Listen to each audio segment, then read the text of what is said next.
Hi అండి. అందరికీ నమస్తే. నేను మీ గీత. 'నీ తనువు నాదే చెలి' పార్ట్ 22.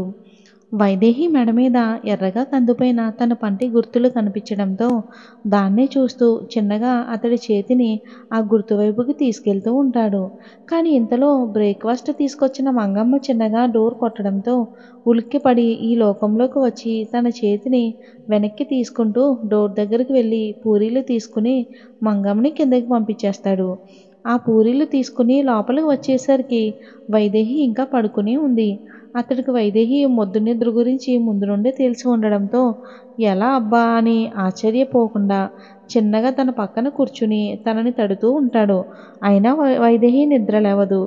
అలా ఎంతసేపు తట్టినా వైదేహికి మెలకువ రాకపోవడంతో వైదేహి మొహం మీద నీళ్లు చిలకరించేసరికి వైదేహి చిన్నగా లేస్తూ తన పక్కనే కూర్చున్న సామ్రాట్ని చూసి ఒక్కసారిగా దూరం జరగబోతుండగా తను అప్పటికే ఎడ్జీలో ఉండడంతో కిందకి పడిపోబోతుంటే సామ్రాట్ ఒక్కసారిగా తన్ని పట్టుకుని పైకి లాగుతాడు. ఆ లాగడం చాలా ఫోర్స్గా లాగడంతో వైదేహి ఒక్కసారిగా సామ్రాట్ మీద పడిపోతుంది. తన చేతులు సామ్రాట్ ఛాతీపై పడగా వైదేహి ఒక్క నిమిషం తడబడి సామ్రాట్ వైపు చూడగా అతను తన్నే ఇంటెన్షన్గా చూస్తూ ఉంటాడు. కానీ వైదేహి మాత్రం అతన్ని కోపంగా చూసి తనకి దూరం జరుగుతుంది. వెంటనే సామ్రాట్ కూడా తేరుకుని వైదేహి ముందు టిఫిన్ ప్లేట్ పెడుతూ ఇదిగో తిను. వైదేహి ఆ ప్లేట్ని చూస్తూ మొహం తిప్పేస్తూ నీ చేత్తో ఇచ్చింది నేను తిన్ను. ఆ మాటకి సామ్రాట్ వైదేహిని కోపంగా చూస్తూ ఇప్పుడు కనుక నువ్వు తినకపోతే నీకే నష్టం. ఆ మాటకి వైదేహి తన్ని కోపంగా చూస్తూ నేను తింటే ఏంటి, తినకపోతే ఏంటి, అయినా నాకు అంతగా తినాలి అనిపిస్తే నేనే కిందకెళ్ళి తింటా. ఆ మాటకి సామ్రాట్ తన్ని చూసి సైడ్ స్మైల్ ఇస్తూ నువ్వు కిందకెళ్తే నీకు భోజనం పెడతారనుకుంటున్నావా? ఆ మాటకి వైదేహి అయోమయంగా తనని చూస్తూ సామ్రాట్ మళ్ళీ మాట్లాడుతూ ఇది నా సామ్రాజ్యం. ఈ సామ్రాజ్యానికి రాజును నేను. ఇక్కడ నేను చెప్పేదే వేదం. అలాంటిది ఇక్కడ నన్ను కాదని నువ్వేమన్నా చేయగలవన్న నమ్మకం నీకుందా? నువ్విప్పుడు కిందకెళ్ళి అడిగితే నీకు పూరీలు దొరకవు. సో నీకు ఇవి తినడం తప్ప వేరే ఆప్షన్ కూడా లేదు. ఆ మాటలకి వైదేహి అతన్ని కోపంగా చూస్తూ ఇంకేం చెయ్యలేక తన చేతిలో నుండి ప్లేట్ తీసుకోబోతుంటే సామ్రాట్ తన్ని వరిస్తూ ఓపిక లేదు ఎలా తింటావు అని తనే తుంచి నోటి దగ్గర పెట్టేసరికి వైదేహి అతన్ని ఆశ్చర్యంగా చూస్తూ నోరు తెరిచింది. సామ్రాట్ కూడా ఇంకేం మాట్లాడకుండా తనకి తినిపిస్తూ ఉంటాడు. తనకి పూరీ అంతా తినిపించి చిన్నగా తన మూతి తుడిచి ఆ ప్లేట్ తీసుకుని అక్కడి నుండి వెళ్ళిపోతాడు. తను వెళ్ళగానే వైదేహి ఇందాక సామ్రాట్ తనకి తినిపించడం గురించి ఆలోచిస్తూ ఉంది. అంతలోనే సామ్రాట్ తనకి సరిగ్గా 5 పూరీలు తినిపించడం గుర్తొచ్చి ఒక్కసారిగా ఆశ్చర్యపోతూ నాకు 5 పూరీలు తినే అలవాటు ఉందని తనకి ఎలా తెలుసు? ఇది వాంటెడ్గా చేసిందా లేక అనుకోకుండా తీసుకొచ్చాడా అని ఆలోచిస్తూ మళ్ళీ తనే అయినా వాడికెలా తెలుసు నేను 5 పూరీలు తింటానని? ఏదో అనుకోకుండా తెచ్చుంటాడని అనుకుని తనకి మళ్ళీ నిద్రొస్తుంటే ఈసారి ప్రాపర్గా పడుకుని నిద్రపోయింది. అటు సామ్రాట్ కిందకి వచ్చి ఆ ప్లేటు సింక్లో పడేసి తను తినడానికి కూర్చున్నాడు. అక్కడే కూర్చుని సామ్రాట్ కోసం ఎదురు చూస్తున్న శ్వేత ఇదంతా చూస్తూ తనలో తానే నవ్వుకుంటూ ఉంటుంది. కానీ సామ్రాట్ తన్ని ఒక్కసారిగా కోపంగా చూడగా శ్వేత మామూలైపోయి తినడం మొదలుపెడుతుంది. డైనింగ్ టేబుల్ అంతా చాలా నిశ్శబ్దంగా ఉంది. ఎవ్వరూ ఏమీ మాట్లాడటం లేదు. ఇంకా సైలెన్స్ భరించలేక శ్వేత ఫాస్ట్గా తినేసి అక్కడి నుండి లోపలికి వెళ్ళిపోయింది. ఆ తర్వాత సామ్రాట్ కూడా తిని వెళ్ళిపోగా ప్రియంవద మాత్రం చిన్నగా తిని లేట్గా రూమ్కి వెళ్ళిపోయింది. ఇక రూమ్లోకి వచ్చిన సామ్రాట్ వైదేహి మళ్ళీ పడుకోవడాన్ని చూసి చిన్నగా నిట్టూర్చి తన ఫైలు ఇంకా వాచ్ తీసుకుని బయటికి వెళ్లే ముందు మళ్ళీ ఒకసారి వైదేహి దగ్గరకు వచ్చి ఆంటీ అంటున్నట్టుగా తన పెదవులను ముద్దాడి అక్కడి నుండి వెళ్ళిపోయాడు. తను అలా బయటికి వెళ్ళగానే ప్రియంవద చిన్నగా నక్కి నక్కి సామ్రాట్ గది వైపే చూస్తూ ఉంది. తను వైదేహిని ఎలాగైనా కలవాలని నిశ్చయించుకుంది. వైదేహి కిందకి ఎప్పుడొస్తుందా అని చూస్తూ ఉంది. కానీ పైన వైదేహి పడుకుని నిద్రపోవడంతో తను కిందకి రాలేదు.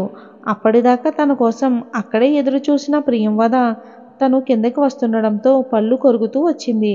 మహారాణి కిందకి రావటానికి 2 గంటలు తీసుకుంది చూడు అనుకుంటూ తనని ఏదో అనడానికి తన వైపు వెళ్ళేదల్లా ఇల్లంతా పనోళ్ళు, సామ్రాట్ పర్సనల్ మనుషులు అంతా ఉండడంతో మళ్ళీ ఇప్పుడు ఏం మాట్లాడినా సరే సామ్రాట్కి తెలిసిపోతుందని ఏమీ అనకుండా ఒక్క ఛాన్స్ కోసం ఎదురు చూస్తూ ఉంది. వైదేహి కూడా మెట్ల దగ్గరే ఉన్న ప్రియంవదాన్ని చూస్తూ తన్ని పట్టించుకోకుండా కిచెన్లోకి వెళ్ళిపోతుంది. తను కిచెన్లోకి వెళ్ళగానే ప్రియంవద కూడా తనలో తనే నవ్వుకుంటూ వైదేహి వెనకే కిచెన్లోకి వెళ్ళిపోయింది ప్రియంవద. అక్కడ కిచెన్లో మంగమ్మ తప్ప మరెవ్వరూ లేరు. మంగమ్మ సామ్రాట్కి ఎంత నమ్మకస్తురాలో తెలిసినా ప్రియంవద తన ముందు మాట్లాడకుండా మంగమ్మ నా రూమ్ నుండి పంపుతూ, మంగమ్మ ఇంట్లో బీరకాయలు లేవు, మార్కెట్ వెళ్ళి తీసుకురా అని అంది.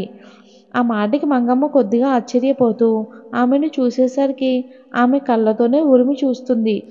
ఇక మంగమ్మ ఏమీ మాట్లాడలేక ప్రియంవద చెప్పినట్టు అక్కడి నుంచి బయటికి వెళ్ళిపోతుంది. మంగమ్మ అలా బయటికి వెళ్ళగానే ప్రియంవద వైదేహి దగ్గరికి వెళ్ళి తనని అలాగే చూస్తూ ఉంది.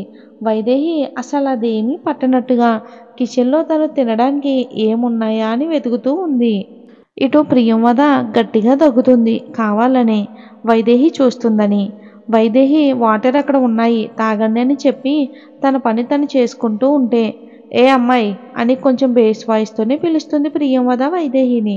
ఆ బేస్ వాయిస్ నచ్చక, నా పేరు ఏ అమ్మాయి కాదు, వైదేహి, వైదేహి అని గట్టిగా అంటుంది. ప్రియంవద పొగరుగా చూస్తూ, ఏదో ఒక పేరులే, అయినా ఏంటి ఎంతసేపు నిద్రపోయావు, పొద్దున్నే లేవాలని తెలియదా అని అంటుంది. వైదేహి ఆమె పొగరుగా మాట్లాడుతుంటే, ఈ ఇంట్లో అందరూ ఇంతే అనుకుంటా, ఈ సామ్రాట్ కూడా అంతే కదా, ఒళ్ళంతా కొవ్వెక్కువే ఉన్నాడు అని మనసులో అనుకుంటూ, నా ఇష్టం, నేను ఎంతసేపైనా పడుకుంటా, నీకేంటి అని అంతే పొగరుగా చూస్తూ ఉంటుంది. ప్రియంవద, హే నేనెవరో తెలుసా, ఈ ఇంటి మహారాణి, ఇక్కడ నేను చెప్పినట్టు జరుగుతుంది, అలాంటిది నువ్వే నాకు ఎదురు చెప్తున్నావు అని అరుస్తుంటే, ఏయ్ చుప్ అని గట్టిగా అరుస్తున్నావేంటి, చెప్పానుగా నా ఇష్టమని, అయినా నా మెడలో తాళి కట్టిన మొగుడే నన్నేమీ అనలేదు, నీకేంటి అంత నొప్పి, నాకు నచ్చిన టైంకి లేస్తాను, నాకు నచ్చినట్టు ఉంటాను, నువ్వేంటి నన్ను క్వశ్చన్ చేయటానికి, చూడు నాకు ఆర్డర్స్ ఇచ్చేవాళ్ళంటే అస్సలు నచ్చదు, ఇంకొకసారి నా ముందు పొగరు చూపిస్తూ మాట్లాడితే ఊరుకోను అని గట్టిగా మ్యాగీ చేసుకుని నోట్లో పెట్టుకుని తింటూ మళ్ళీ తన రూమ్లోకి వెళ్ళిపోతుంది వైదేహి.